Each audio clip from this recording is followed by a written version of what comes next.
Welcome back to another ZX Spectrum pickup video. Kind of where my pickup videos seem to be going these days. But yeah, hope you're all keeping well anyway, staying out of mischief. It's been a peculiar start to this year, I've got to say. Everything just seems like a non-starter, I think. It's just one of those weird years.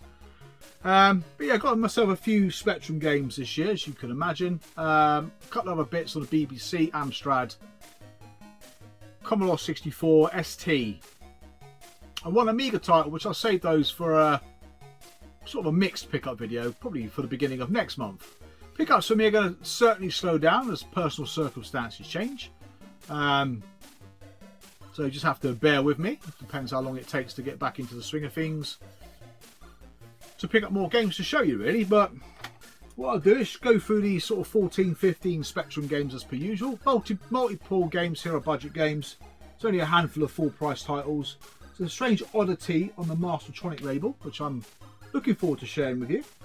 It's not a particularly great game, but it's just how it got released, which is quite intriguing, really. So yeah, so don't expect the pickup videos to be too frequent this year. There certainly will be. I try and do one once a month. Otherwise, it might be a little bit sort of longer in between them. Which gives me an opportunity to focus on different videos, really. But yeah, it's just keeping the mojo, isn't it, for YouTube? It's keeping going, but doing videos when you fancy doing videos, rather than just making yourself do them. But yeah, I'm trying to think what else. Not really much else in the way of news, unfortunately, in terms of the pickup front. Yeah, certainly won't be any new systems for a while anyway, so I'll focus on what I got. Try and tie up a few loose ends, especially around these budget subsets and full price subsets. So yeah, first game I got is a game that I remember owning back in the day on this very label. In fact, it's the only game I owned on a Ricochet label. And that is Jeff Cape's Strongman. A multi-sport event of the Strongman variety. It's actually not a bad game. I played this game to completion back in the day. Kind of strange. It's not strange, actually. No, you kind of got to allocate a certain amount of power to each of your body parts. That sounds a bit odd, but like your muscles and your back and stuff like that. And during the event, you use said body parts to complete each event by clicking on icons. So an icon will flash, you go and click on it. The quicker you do that, the quicker you get through the event. Yeah, so that's one of the events. The second event, which I got stuck on, was the one where you got to cut a log. But you got to do it in quite a precise way. So yeah, I wasn't very good at that at all. But yeah, very cheap and cheerful game. But it's not a bad game if you've never played it before. Another game I remember quite fondly is Brian Jack Superstar. Played that on the Commodore 64. But these kind of multi-sport event games are quite good fun. Not in the same league as Daley Thompson or Hyper Sports or even Combat School, but it's still decent fun nonetheless. The next one is a label I don't collect for. It's quite a large label. I think it's probably similar in size to something like the Alternative range. Multiple different sets like the Firebird, Silverbird, Rainbird. And I'm not sure if they went to Microprose after that. So the game I've got is Eyeball, which I have no idea what this game is about. Now, I've ummed and ahed about collecting Firebird games, but again, because I've got other subsets on the boil, I don't really want to go for another subset that is particularly large. But yeah, I know it can be relatively cheap to pick games up for the Firebird label, but also know there's quite a few tough to find titles out there as well. Never played this game. Brief description on the back says, pick it up for Rainbow Ripple. That would not have inspired me to buy this game at all. Anybody played Eyeball before? Now, was this a re-release or was it a kind of a Firebird exclusive? I don't know. A Firebird like Mastertronic have got multiple different full price re-releases on them as well, especially from companies like Activision. So I think there's games like River Raid, Hero, Space Shuttle, and many other games by Activision on the Firebird label. So yeah, it's not one I'm kind of going to collect for, but it'd be nice to have it. But I've still got a load of loose ends to tie up, really. It was just there in a bundle, and I thought, you know what, I'll keep hold of that. The next one is from a subset I'm going for, and that's the Mastertronic subset. And like I said before, I'm not interested in picking up the compilations per se. I don't want to get those compilations that came out in free packs, especially when people nowadays are making their own. But they would have originally come out in Woolies or Tesco or places like that. We could have bought 3 Mastertronic games for a nice cheap price. But I think they just had like a surround around the bottom, like a cardboard surround or a plastic surround. I don't know, to be fair. So yeah, I'm trying to get every standalone game, but there are some very hard to find games on that label. And this one is the Racket label. So this is a game called Hydrofull. Now this game I actually quite enjoy playing. Whilst getting footage for this. It's an isometric game. I don't usually like isometric games, but this one, not bad at all. It reminds me of an Amiga game called Treasure Trap in terms of how it looks. It's all underwater. You're picking up different objects to get other objects to work, whilst being, I don't know, chased by a large fish. I thought it was not a bad little game. Got a really nice soundtrack to it. But yeah, again, it's only a couple of quid. It's not an expensive game. And the Racket label, I think I'm missing 2 games, even though there's another 3 or 4, according to World of Spectrum, that got released. Now, those 3 or 4 games I've never seen before, and there's no evidence they actually ever existed. Which kind of baffles me with the World of Spectrum site. Of all the details they got on that site, there's loads of information they probably should take off, to be fair, so it can be quite confusing. I'm trying to think of a game that came out on this label that don't actually exist. Might come to me in a bit. But again, I'm only a couple away now. Uridium I need, and one other game, which I forget. But yeah, Hydrofull was surprisingly good fun. Next up, we got the notorious Kicks label. Again, not a subset I'm going for on the Sinclair Spectrum, because it is equally as hard to find these games as it is for the Hit Squad. There's certain titles that are just absolutely elusive. Now, if games come along and I'm lucky enough to pick them up for a reasonable price, I will. But I'm certainly not going to go ballistic like I have done with previous sets. So the game I got is the classic Outrun. Now again, a game I had back in the day. I could not wait for this game, like millions of other kids, for this to be released on the humble Spectrum, Amstrad, Commodore, Amiga and ST. A classic arcade racing game that was never really replicated until the Sega Saturn version came out sometime in the mid-90s. Spectrum version looked lovely, got to be honest with you. The loading screen was great because it reminded me of the start of the game in the arcade. The game itself contained some nice graphics, I've got to say. They put a lot of effort and detail into the card, didn't they? Which I thought was a nice touch. But some of the levels, unfortunately, just must have had a frame rate of about 1 frame per second, especially at level, I think it's 2 levels to the left, it's the bridge level. It looked amazing, it just unfortunately just does not move. The Amiga and ST versions are marginally better, but yeah. I wasn't disappointed. Was I disappointed by this game? I don't know. I thought the elements of the game that were great. The music, the graphics were great. Some of the levels were playable. Some of the levels were horrendously slow. So, yeah. I think if they would have gone for the whole not have it looking like Outrun, they would have played a lot faster. But they went for that kind of arcade look, really, didn't they? That was always the playoff, really, between the graphics or speed. So they went with the old graphics on that one. Again, Outrun on the Kicks label is relatively cheap and cheerful. Most games on the Kicks label are quite relatively cheap and cheerful, like the Hit Squads. It's just those last few, isn't it? Right, we've got a couple of games here from a label called Zeppelin. Now, Zeppelin made games right from about 86, 87, right the way to the bitter end of the 8-bit era, right up until 1993, I think. Now, Zeppelin, again, not an overly easy collection to go for. It's small in comparison to, say, the Hit Squad, probably about half the games. But again, doesn't make it easy. I think I'm missing about 9 Zeppelin games altogether. Probably ones you'd expect me to be missing if you know anything about the label at all. I picked up this, a game called Nexa, or Nexor even, from one of those multi drop-down listings on eBay. In fact, I think this came today. Problem with this though, this is the problem when you have those multi drop-down listings, there's not enough pictures to display the fact the spine is discoloured. So that's a bit frustrating. But again, it's not a game I've ever played. It looks like another isometric game. Of kind of like the old Ultimate Play the Game style. So I'll show you some footage of that in a minute anyway, but I've never played it before, to be fair. I'm not really a fan of Well, I've said that many times. Not a fan of isometric games, but I was quite taken aback by Hydrofull there. That was not bad.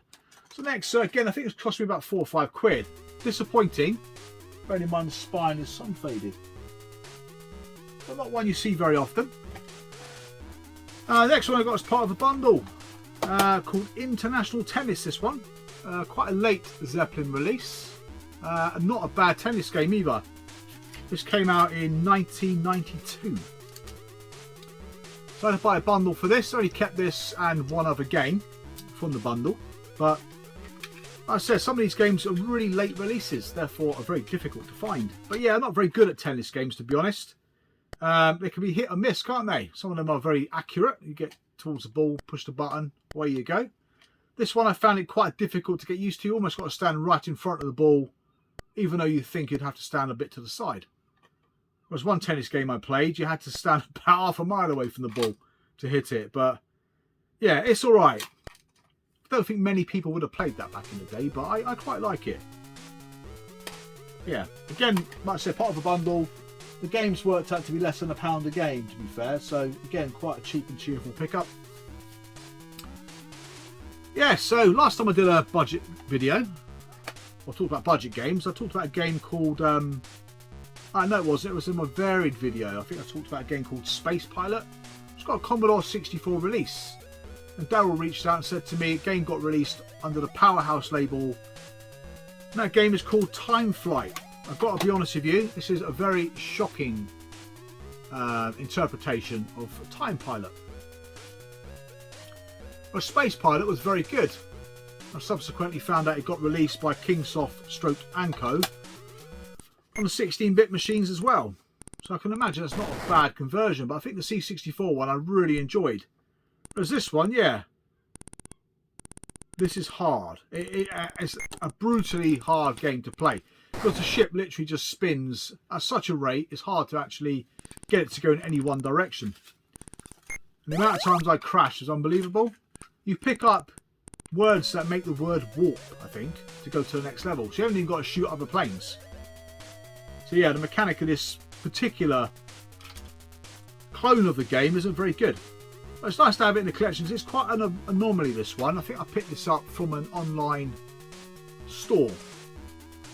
Can't remember which store it was though. I think it cost me about £4. So it's not a bad game for a Powerhouse game really. Now Powerhouse themselves, there's a sizable collection, about 30 games. But they have other precursors like Omega, Alpha Omega, I think that's the label, Alpha Omega, Omega, or the other way round, and Powerhouse. So yeah, I do look for those as well, but again, it's quite a tricky little label to go for. I've only got about 6 or 7 games for it, but again, most of the games I've played are not very good. Then we go into alternative. First up to show you a game by one of their sub-labels called Summit. Now Summit's a tough set to go for within the alternative range. Alternative range is about 200 games, loads and loads of very difficult to find compilations. But Summit is the one area that the label is very difficult to collect for. This game is Pegasus Bridge. Again, this didn't cost me more than about £3 or £4. There's about 7 or 8 games I'm missing from this subset. It's proven to be quite difficult to collect for. It's got its own instruction manual, some kind of strategy game that, to be honest with you, I've never played before. Not my cup of tea, to be honest. Yeah, I found it to be very, very slow. It's probably quite a good game once you get used to it. This is a re-release, I believe. I think the Summit label was predominantly re-releases. I think you get games like Game Over, Game Over 2. But there may have been 1 or 2 original releases as well.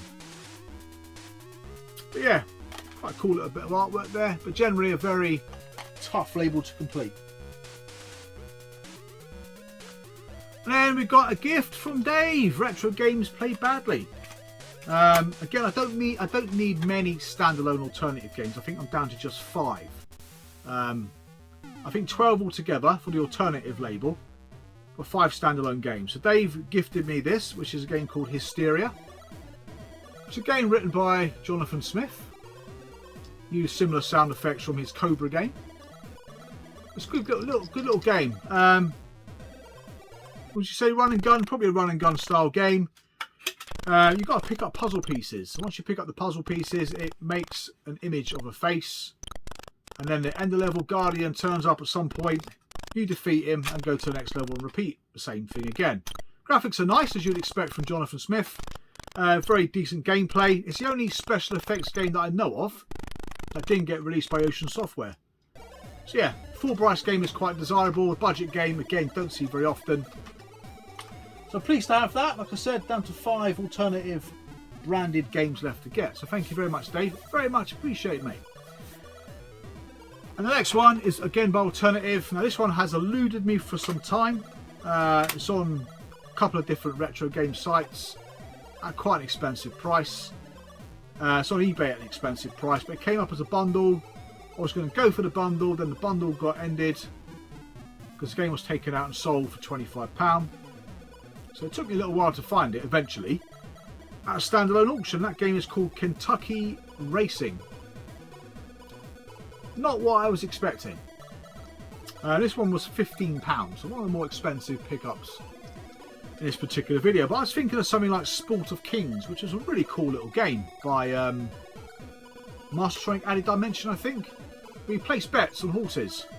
I'm not actually sure if you had horses in your stable and then let them run and bet on them. I think it was something like that. I think it was one of the few games back in the day that you could have a speech contraption bolted onto your computer and then you actually had running commentary and speech. But this is nothing like that. It's based on what looks like an old style kind of arcade contraption you got at Seaside. You kind of, I don't even think you rolled a dice. You threw a ball up a table hoping it would go in a hole. And the higher up the hole was, the more points you scored, the more the horse moved. So I think it was more based on one of those arcade mechanical machines, really. You see what I mean when you look at the screenshot? But I was, yeah, it's not a very good game. I can see why it's quite difficult to find. But recently it has popped up more often than not. So yeah, that's those. Now the next one I'll show you is the Mastertronic pickup I had. Now this game is part of the Master Vision or Master Adventure series. Now, some of their games were re-releases of games released by Carnell. Now, not a label that I'm familiar with, not a genre I particularly like, I've got to say. Now, on the World of Spectrum site, as per usual, it shows 7 games by Master Adventure. 3 of them are really common. You find them all day long. 2 of them, one of these is one of the 2 I've seen, and the other one I've seen, I saw it on Sinclair Sales on Facebook. Come up on there, and I missed out on that, which is a shame. Another one I got question marks for. They did get released by Carnell, but I've never seen a screenshot on Google or anything like that, so not sure that came out. And the other one is MIA. Now, this came up on eBay, and I was expecting these games to come in single cases. This one didn't. It came in 2 separate cases with a separate instruction manual. So yeah, so I'm not sure how this game came out originally. The game is called Black Crystal even. 2 cassettes. One of the more obscure Mastertronic games you can buy. But yeah, you got literally take 2, map 5 and 6. This is, yeah, that's it, 5 and 6. Yeah, so whatever it is, it's got 5 or 6 maps. It's a strategy game or a strategy / RPG game. Not my cup of tea. It looks dreadful, I've got to say. But it's a very early 1983 release. But yeah, it's one for the collection rather than one to play because it looks horrendous. But yeah, I'm not sure how this game originally came out. I suppose that's the question, really. Because even looking at that there, it's in 2 different style cases. So I can't imagine these are the original cases. See what I mean? Or did it come out in one of those cases like Viz came out or Project Stealth, where it came in a double case? I've got a spare double case downstairs, but I'd just like to know how it came out. Because not only did you get that, you also got a book, which has the same artwork as the Master Vision game, different to the Carnell original release. So yeah, if anybody knows how this originally got sold in the shops, please let me know, because it almost feels it's incomplete. even though this set me back £33. So it's quite an obscure Mastertronic game. Now, I try and remember what the other ones are called. You bear with me. But yeah, 2 more adventure games like it. The other one that I saw came in a single dual case. And that was called Volcanic Dungeon. Whereas the other one is called The Wrath of Magra, which came out by Carnell, but I've never seen it. So it may have came out like that. It may have came out single dual. And the MIA one is called The Legacy of Light. So yeah. So out of all the little subsets within Mastertronic for standalone games, the Master Vision bit is probably one of the hardest ones to go for.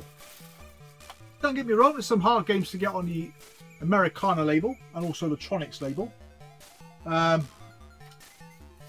which have proved to be quite elusive. But besides that, I'm not missing that many Mastertronic standalone games. It's just a hell of a lot of question marks over a lot of those games. Right, let's move on from the budgets. Full price time. Don't have many full price games. I've got an anomaly to show you. I like anomalies. All part of the collecting fun, isn't it? Italy 1990. I had this game on the Atari ST back in the day. Quite a mundane game actually.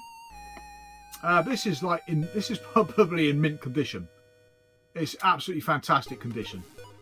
Not sure what I'm doing there, but yeah. But inside this box came the unusual display case as well. I don't ever remember display cases back in the day. But yeah, display material only. So that was quite a nice little surprise to see that inside the actual box. Thought I'd share that with you. Nothing overly interesting, but yeah, I've never seen a display case like that before.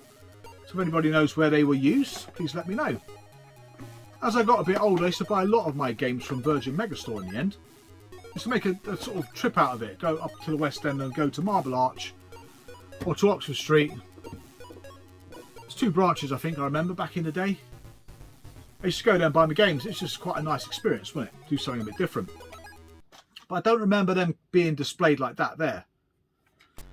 Right, so yeah, the game itself is very mundane. It's well presented. I mean, I remember the ST version in particular being very well presented, but the game was no kick-off 2. Tell you that. It was quite easy. I remember just walking the ball into the goal half the time. Right. 3 classics. First up, we have Saboteur. A game I completed back in the day. I also completed its sequel. Really good games, to be fair. Not as big as you might imagine them to be. Blue tape. Remember that with the old derail written on the actual tape itself. Instructions on the back. But yeah, kind of a ninja game. You got the tower, don't you? Can't remember what you actually do. I think there's a terminal you do something with and you get access to somewhere and jump on something and escape. It's been that long since I played this game. It really has. But yeah, I really enjoyed it. Ah, it's a helicopter, is it? Don't know. Sometimes on the back of the box it gives away like the end screen. I think Saboteur 2 does the same. I think you escape on a motorbike. Whereas that one, maybe you escape on a helicopter. Just going around a big building, avoiding the cameras with the little lasers on them and avoiding other ninjas and dogs, really. It's just a very small version in comparison to the sequel. Whereas the next one I'm not really familiar with. It's a platformer, a very famous platformer, but I've never played it. That's Monty On The Run. I think this was one of the last clams I may have needed for my Gremlin collection. Getting Gremlin, I'm missing a few hard ones to get. As per usual. It's always the tough ones, isn't it? That's what makes collecting these sets quite challenging, really. But yeah, there's not many common titles left to find now for the Gremlin label. But yeah, platformer.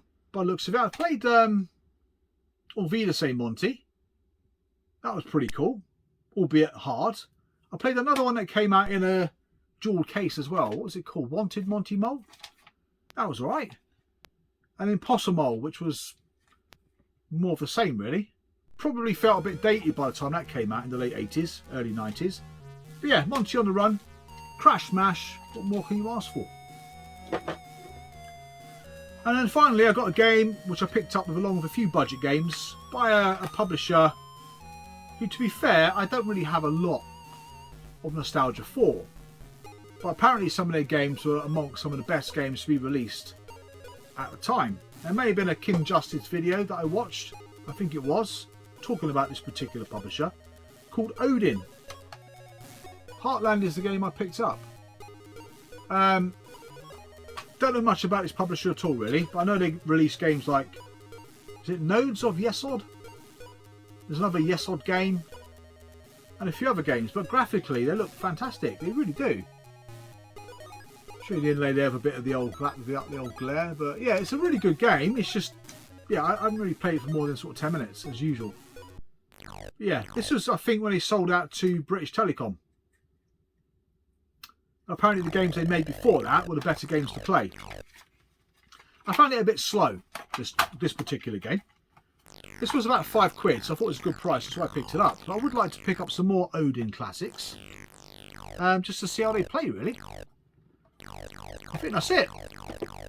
That's it for this particular pickup video. I think my voice is going. But anyway,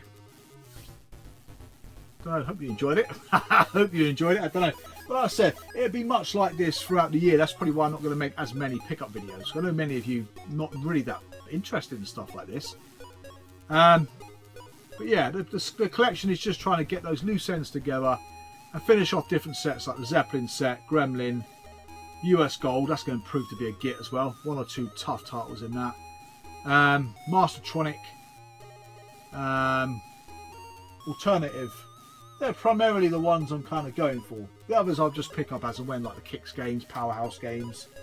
Even might get the odd Firebird game here and there, but we see how things pan out during the course of the year. So thank you very much for watching. Thank you very much for subscribing. I'll see you guys again real soon. So take care and bye for now.